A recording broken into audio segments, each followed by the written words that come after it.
Hello, North Langley sound techs, especially at Walnut Grove, because this is DLive specific. I wanted to do two videos talking about one of the most powerful parts of this board, I think, for actually improving the clarity of our mixes. But we haven't touched on this tool yet, really, as a whole team, because it's really complicated. It's complicated because it kind of incorporates everything we know already about how to EQ something and everything we know about how to compress something. And it's kind of an extension of all of those things in one plugin. So this is really powerful and really important, but it's very easy to get it wrong or get confused by it. So we're just going to start stepping into this powerful tool now. Yeah, it's amazing all the things that this can do. This is called the Dyn8 plugin. And this is how you would get it going for starters. So on any given channel, I'm on the BGV2 channel now. The way you'd insert one of these is using the insert feature. So I'm looking at an insert page. There's two places you can insert a plugin of some kind on this board. One is before the normal parametric EQ, and one is after EQ and compression. So we would, I think, all the time want to put this here. So it's happening right after the gate, but before anything else is EQ'd or compressed, we're inserting this plugin.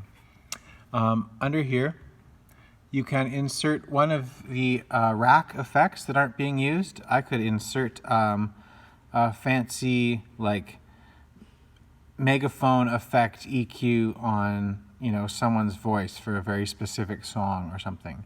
Or I could insert some light chorus on an acoustic guitar or something, a little shimmer that we mix in, blend in, and have it in the background.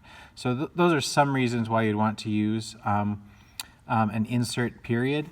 There are also ways of physically inserting things that are external to the board. If we had a computer running Waves plugins, we could use these insert points to bring in a plugin on another computer on a specific instrument. But for now, or you could actually send the sound out of the board, go through an external piece of hardware and bring it back into the board. So those are all the different things you can do with inserts. But for our purposes, we're just going to call on this Dyn8. Dyn8 and this board lets you use 64 of these plugins at the same time. So for our purposes, we are never going to run out. It is suggesting right away, it's saying, how about you use Dyn8 number 7, because it's unassigned right now, and it's telling you it's unassigned. I say yes, and it comes up.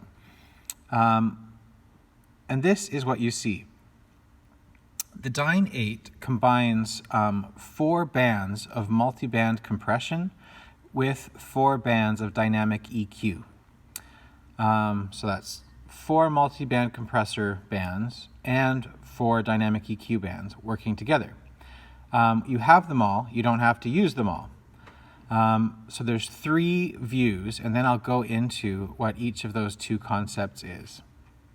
This first view, when this is lit up here, this is just showing you what this plugin is doing. If I go to something else, I've set this all up, I'm going to another channel now, I can now see what the compressor is going to act on the top part, which is the multiband compressor. And here I can see an EQ filter of some kind ready to go on the dynamic EQ half of it. I can go to another channel and see different results. Another channel, see different results again. So I'm just looking at different channels where I've inserted this and showing you the settings. Within here, if I want to actually make changes to the multiband compression or the dynamic EQ, I just select the multiband compressor, and now it's zeroing in on that. And the dynamic EQ is showing me only the dynamic EQ. But then this is the overview that's showing me what everything together is doing inside this plugin. So I think I'm going to break this up already and follow up with the next video unpacking what a multi-band compressor is and what a dynamic EQ is.